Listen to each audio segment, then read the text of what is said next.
By the time Avatar 3 arrives, the Sully family tree will have 5 kids, 2 dead twins, and 1 child who might literally be the daughter of a god.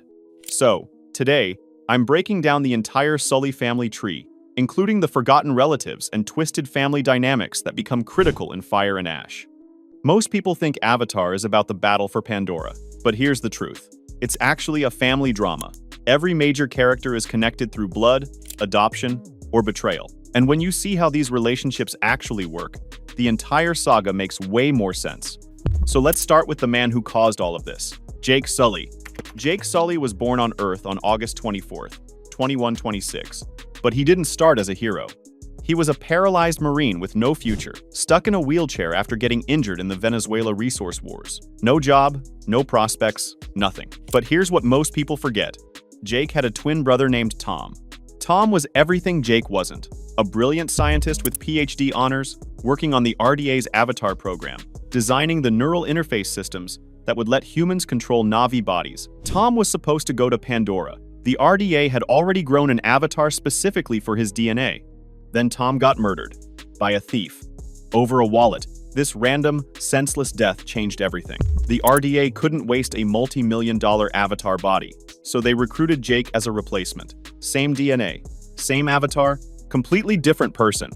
When Jake arrived on Pandora, his mission was simple: infiltrate the Na'vi, make them cooperate with human mining operations, then go home. But everything shifted when he met Neytiri. Neytiri wasn't just any Na'vi. She was the princess of the Omaticaya clan, chosen to become the future Tsahik, the spiritual leader. And she was already engaged to someone else, Neytiri. Neytiri was originally promised to Tsute, one of the best warriors in the clan. Their engagement was tradition, not love, duty, not desire. But when Jake showed up, everything changed. Under the Tree of Voices, one of the most sacred places on Pandora, Neytiri and Jake mated for life. This wasn't just a marriage. In Na'vi culture, this bond is permanent, spiritual, unbreakable. However, Neytiri's choice to leave Tsute for Jake wasn't just about love, it was also about legacy.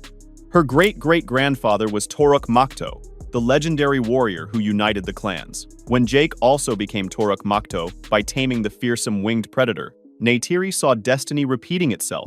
But Neytiri's family history is darker than most people realize. Her father, Aitu Khan, was the clan leader, strong, wise, respected, until the RDA destroyed Hamatri and killed him in the attack. Her mother, Moet, is the spiritual leader of the clan, deeply connected to Awa, Pandora's living consciousness. Moet was the one who performed the ritual that transferred Jake's soul from his human body into his avatar permanently. And here's something most fans miss. Neytiri had a sister, Sylwanin. Sylwanin attended Grace Augustine's school alongside Neytiri, learning English and human culture. She was the bridge between two worlds. Until RDA soldiers killed her right in front of Neytiri, this murder didn't just destroy Neytiri's family, it changed the entire relationship between humans and Na'vi. After Sylwanin's death, the clan leaders banned all humans from Omaticaya territory. The only reason they even allowed Jake to stay was because of a sign from Iwa. So by the time Jake and Neytiri started their family, they were carrying the weight of 2 dead siblings, 2 dead parents, and a war that never really ended. And there's one more detail that makes this even creepier. In the beginning of Avatar 1, Jake's twin dies, foreshadowing that Jake's human body will also die by the end of the movie. Twin deaths, soul transfers.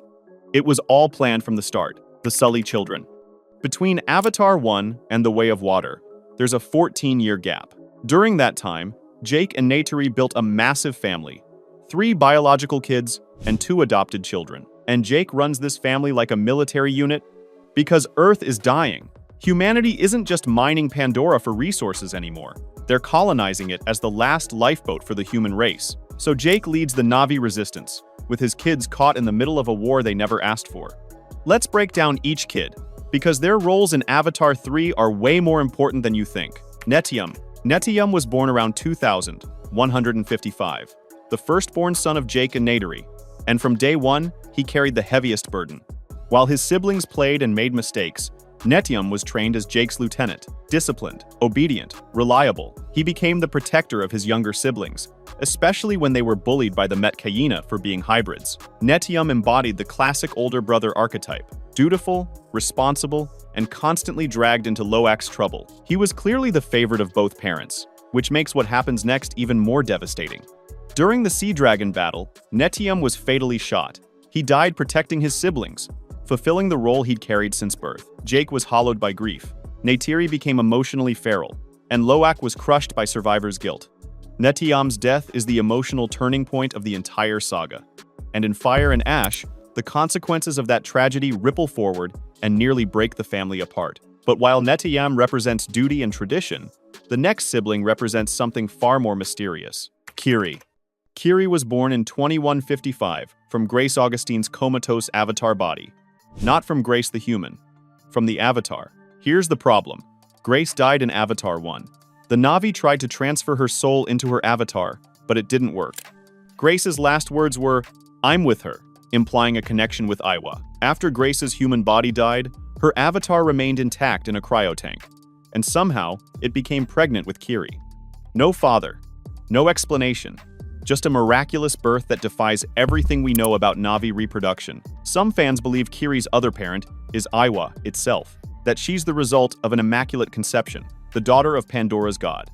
This would explain Kiri's psychic abilities, her deep spiritual connection to nature, and her power to manipulate the environment during combat. Physically, Kiri is a hybrid. She has 5 fingers instead of 4, soft eyebrows, and delicate human-like features, making her an outcast, just like Loak. But her abilities go far beyond normal Na'vi. She communes with Aiwa, tames a banshee without the traditional rite, and when she connected to the spirit tree at Metkaina, she had a vision of Grace that triggered seizure-like symptoms. James Cameron himself has hinted that Kiri may be the central character of Avatar 4 and 5. In Fire and Ash, her spiritual powers may determine the fate of Pandora, and Kiri's closest companion? A human boy named Spider. Spider's real name is Miles Socorro. He's fully human, forced to wear an exopack just to breathe Pandora's air. But he was raised among the Na'vi, painting blue stripes on his body and adopting their language and culture. Jake describes Spider as a stray cat that just stuck around. Neytiri openly hates him, and even though Spider grew up with the Sully kids, Jake repeatedly says he's not part of our family. Why the hatred? Because Spider's father is Colonel Miles Quaritch. Spider was born at Hell's Gate, the human RDA base. His mother, Paz Socorro, was an RDA pilot who died during the Battle of the Hallelujah Mountains. When humans were deported from Pandora, Spider was too small for cryostasis, so he had to stay behind.